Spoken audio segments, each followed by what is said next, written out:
Hey Geeks, before we start the episode, we just want to give you all a quick reminder to go check us out on our listening platforms such as Spotify and Apple Podcasts. And if you want to see more of us, check out our YouTube channel. Don't forget to subscribe and leave a like on our videos. And without further ado, let's talk geek for a sec. What's up, Geeks? We're back, and we're here to bring you a new kind of little, episodes that we're going to start doing now whenever it comes to TV series. Yep. We're just kind of just go off the flow and kind of just break it down because we kind of noticed that the podcast was a little long dragging of trying to just compose every single episode into one, or even at the just bringing up parts piece by piece. And we just thought, you know what, we're just going to do it in like kind of like a little bit simpler. So these videos, of course, will only be on YouTube. We're not going to start posting these on the podcast anymore. But, just keep on looking out for those podcasts because we talk about some interesting stuff on here. But today, Brandon, we are here, the long anticipated for a really, really, really long time. Obi-Wan Kenobi show finally came out this week. Yep. How, is this a show that you've actually been waiting for? Honestly, I wouldn't say I was the most excited for the show, but I mean, I think I just already knew that it was going to be good. I mean, it's fucking Kenobi. So I was like, no matter, and especially it being like a prequel to the original, like taking place in between, I just had like high hopes. Not high hopes, but like I pretty much already knew that it was going to be good. No, yeah, for sure. Brandon, your answer was wrong. The correct answer was actually yes. You were really excited for the show. My bad. Every single answer that Brandon gives on the show is wrong. Wrong. Yes, I just want to let everyone know that. We need a wrong counter. Keep it going. But yeah, Star Wars theme song type shit. Soundtrack was going dumb in this one. I like the theme. I do gotta say that I actually did like the recap in the beginning of the episode. No, I was okay. So I went to work this morning, and we usually have like a morning meeting, and I watched like during that little meeting, I watched the first 5 minutes, and it was the whole recap, and then like the first scene of the thing of what the low-key gave me chills. Younglings. Yes, and I immediately paused it after that scene ended, and I was like, bro, that was like the best like 5 minutes of Star Wars I've ever seen in my life. It was just so fucking cool. The recap was good. Like they got like every good point of the story. Like they did such a good job with that recap. Honestly. No, yeah, I freaking again. Like I was getting real big chills of just watching. I was like, and in my mind, whenever I was watching, I was like, man, we've been waiting for this for a really, really long time. And even I actually just saw like a post earlier of Ewan McGregor saying that like, yeah, he's known the project's been going on for a minute. But he said that, like, finally when they released the trailer, he's like, man, I've been holding this shit for, like, 4 years. I'm finally glad I actually get to talk about this. Yes. So for us to get Ewan back is a blessing. There's no one else that could literally take that role. Hell no, bro. He even know the role of... Who was the original Ben Kenobi, like, back in the... I don't know his name. Old fart, though. Old fart? Please don't cancel us for saying... I'm sorry for saying that. I know that... I think he was all you diehard Star Wars big, fans. like, legend from back then. But, I mean... We're talking about our man Ewan today. Getting to the show, no internet. I do gotta say that before I break down into it, what did you think of the first episode? I really liked it actually. I think out of the two, I know we're gonna talk about the second one later. We're on part 1 right now, ladies. No, and gentlemen. I know, but I'm just saying. Well, obviously we did get since it got delayed to today because it was supposed to come out May 4th. They gave us 2 episodes rather than just starting off with 1. The first episode I think was really good. I think it was a great lead back into that Star Wars story, if that makes sense.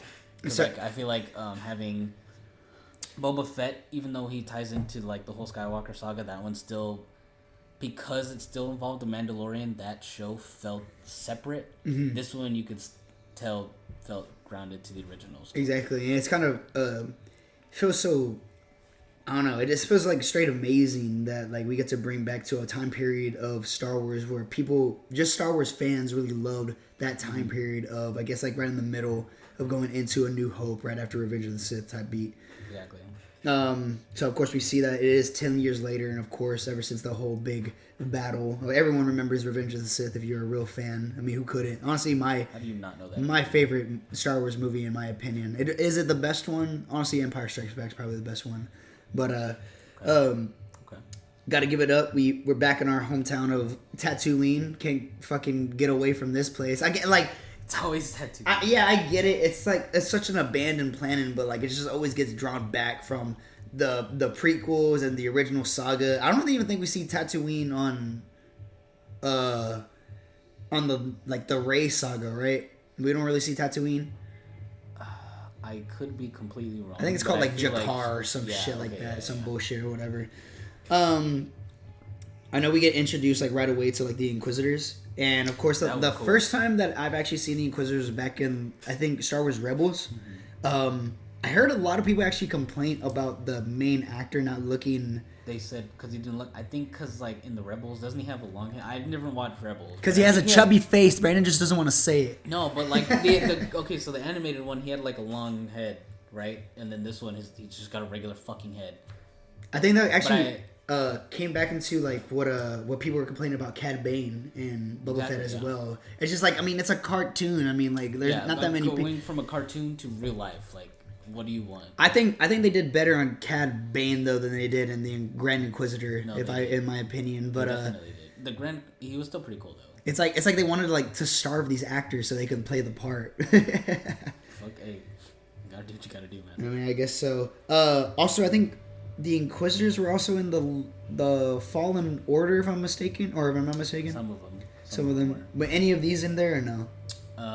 I'm not really foggy. The fucking game was so fucking long. Yeah, I don't remember. I know it had some of the sisters. I don't think it was any of these ones, though. It didn't have. I don't know if the Grand Inquisitor was in there. I think it was just other like. There was like another like the sisters. So in the Fallen Order, it was the sisters. You have your Inquisitors, and then you have the sisters. Okay. Which is what like Reva was. Bad. I got you. You gotta say I'm loving the Ewan group, like the whole look that he has going on. Of course, he's been on the planet for. Of course, I mean, like I said, it's been 10 years or whatever. But you kind of see an Obi-Wan Kenobi or Ben. He's still staying on his mission. He knows what the mission's really about. I do gotta say that once we get into the Leia part. In my opinion, I actually like we got a little bit of Leia backstory is what I got because we, as you know, we kind of just pay attention to Luke and the main story all throughout it all, but to get Leia in here and kind of see what she's got going on in her life, I liked it during like the first beginning scene.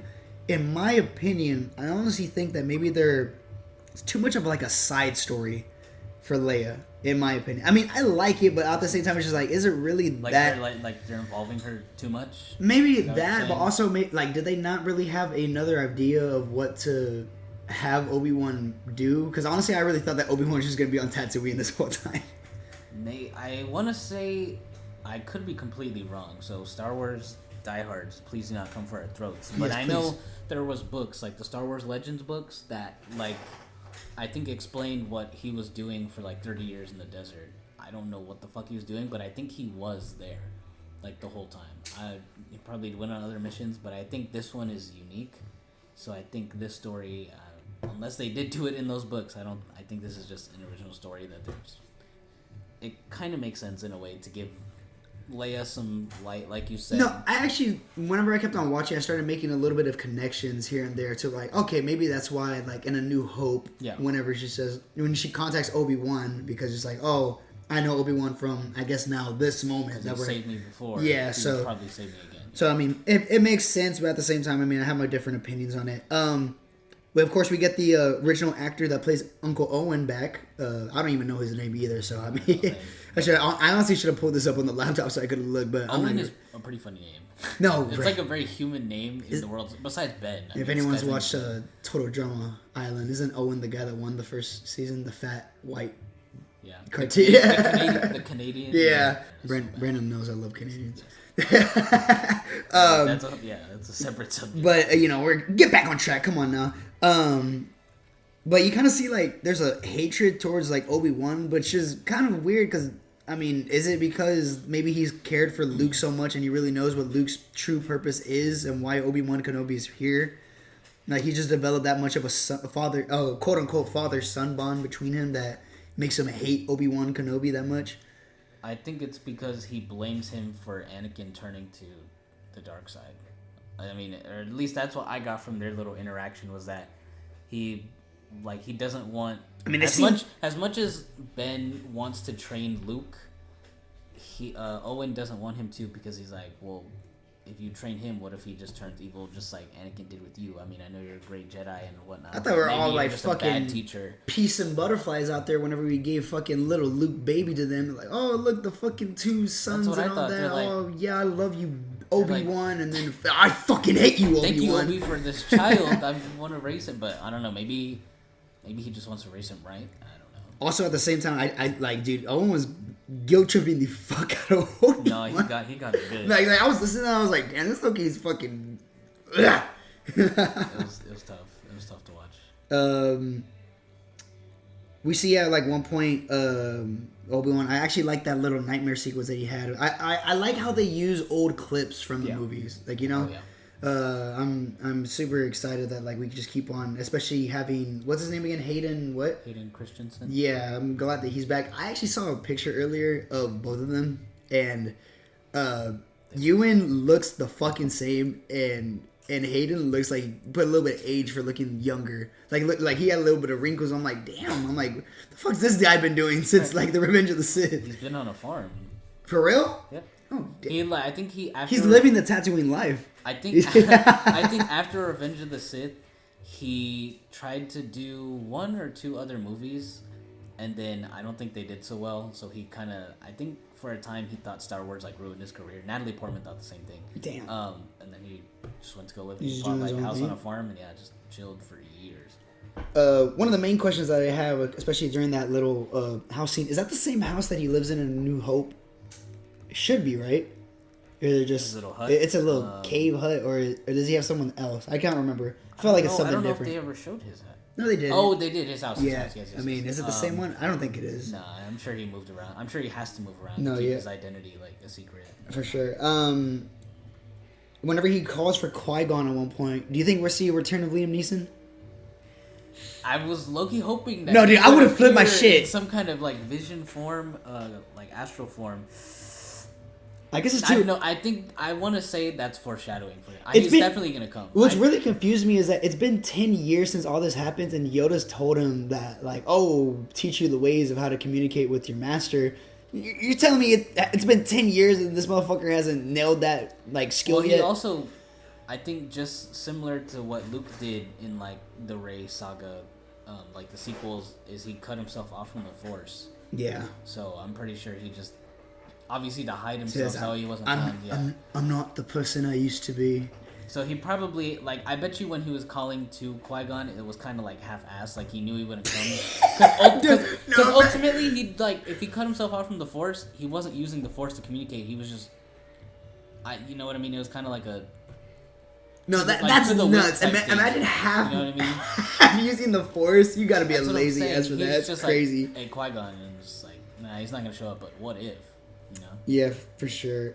We do get the return of Senator Organa again, same old actor. I'm glad that, I mean, they put some, I mean, of course he's aged, but I mean, it looks like he'd be that age during that time still, you know?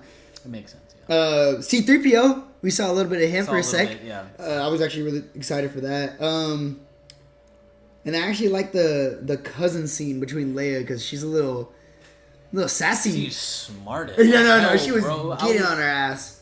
No, I was like, at first I didn't like her. I was like, just a little fucking. Like, I actually liked her, like off the bat. At first I didn't. I was just like, classic like rebellious kid storyline. But then she was busting out like the smarts. I'm so sorry. That's Leia. I was major respect. That's crazy. I want to talk about the third sister. I fucking hate her. Like I'm not gonna lie, I did hate her. No, I still hate her. It took me until the end of the second episode. It was just something. To be like, you know what? Maybe it was just something about like the look that they made her, and the way she's acting. I mean, I get it. Like, it was like her attitude towards everything. There's certain Siths that I actually do like. I mean, of course, Siths are bad. I'm not saying like I'm a big Sith fan, but I mean, like there are Siths that I do like to see and hear about or whatever. But her, she's just like a okay. Ban. But like her, I just hate her, bro. Like it's just like so like I don't know. There's like the way they made the structure of the character, I guess.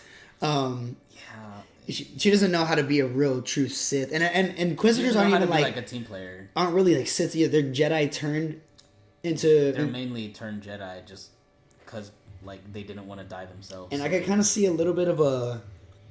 I mean, she's obsessed of Obi-Wan, of course, but I mean, there has to be like a little bit of a backstory there, right? I'm sure we'll get it as to why she really hates him. They did say like it's because she just wants status. Like she wants to be able to say, "I got Obi-Wan." But there's definitely a little bit more. I mean, there's a little bit of that as well, but I mean, I guess we'll just find out later on throughout the season what her main story arc will be. Yeah. Of course, we know that Leia gets kidnapped and turns into the reason why Obi-Wan leaves Tatooine. He kind of comes out of hiding. Exactly. And then we also have that little, like, other random ass Jedi come out, like, out of nowhere. I don't really know who it is. I love how Obi-Wan kept on his composure of being Ben and hiding his disguise, like, hey, like, come on, dude, like, just act like we're dead, bro. Yeah, like, give it up already. It up. Yeah, you're not Jedi, bro. Just please. I know that I felt like the main point of this Obi-Wan episode was honestly like grief is what I kind of got out of it. He was still like dealing with the fact that like, oh, like you like even Organa like showed up on the planet whenever Leia got kidnapped, and she was like, look, I get it, like you think that, you know, like you failed Anakin or whatever, but you won't fail this. And I like even how they made the connection of like, oh, like he's the protector of Luke. But they even stress of how Leia's just as important as Luke, in which they never really expressed it that much until the Rey saga, and I guess now too. Yeah, they never really, because I guess in like the originals, Leia was an important character, but like she never seemed as important as Luke. So I think they're using this as the chance, like you said, to really like make her important, like important over Luke. I don't know if maybe we won't. Well, we did see Kid Luke, but like. I don't know. I feel like never mind. I don't know. Okay. I lost my train of thought. Yeah, something you want to say there. My train of thought, yeah. I really also like the Anakin and Obi-Wan lightsabers he dug up from the sand. I think that scene. I mean, I know that was dope. You ever notice that some of these scenes of whenever they like make people like they kind of just try to get a reaction to people, like whenever Obi-Wan's going on the ship. And he does that little flip of his cloak and I was like, he would never do that because now everyone just that lightsaber. They're like, that's a fucking Jedi. Yeah, and he would have made it on that ship, bro. He's dead. Yeah, he would have been shot. And then I think the last thing that I really wrote about this episode is it's a trap because I got the reference. Yeah. Obi-Wan is going into like a trap. Yeah. How do I know it's not a trap? What'd you say? But he definitely is going into a trap of part 2, in which we will actually just talk about very, very shortly here. But that was our little take on part 1 of Obi-Wan Kenobi in the series. Again, I actually really enjoyed this first episode. It's honestly what I expected from the first episode of what it would be. It wasn't too much. It wasn't too crazy. I know for a fact that people were speculating that like they're really worried about what the show would turn out to be, but at the same time, I have faith that this is a character they don't want to ruin, and I feel like every single episode they're putting on their divine craft into this to make sure that like, oh, we really don't want to lose hella fans because Obi-Wan is top dog beloved hero. Like if there's any character they have to do right now, it's Kenobi. So. But that was our take on Obi-Wan Kenobi part 1. We want to make sure for y'all to subscribe to us on YouTube and, leave us a like for what you think about this episode and see if you actually enjoy what we're doing here. Little short intakes. We don't want to make it too long, but I hope we just got the point across of what we're trying to aim for here. Also, listen to us on Spotify and Apple Podcasts. And we're here to, get geekified out here. We just geek the fuck out of y'all right now. Geeked. On some Star Wars. Dun, dun, dun, dun, dun, dun. Right, Brandon? Yeah. Okay, we're just making sure. Of course, come on now. But let's talk geek for a sec on that, and we'll talk geek for a sec with y'all soon.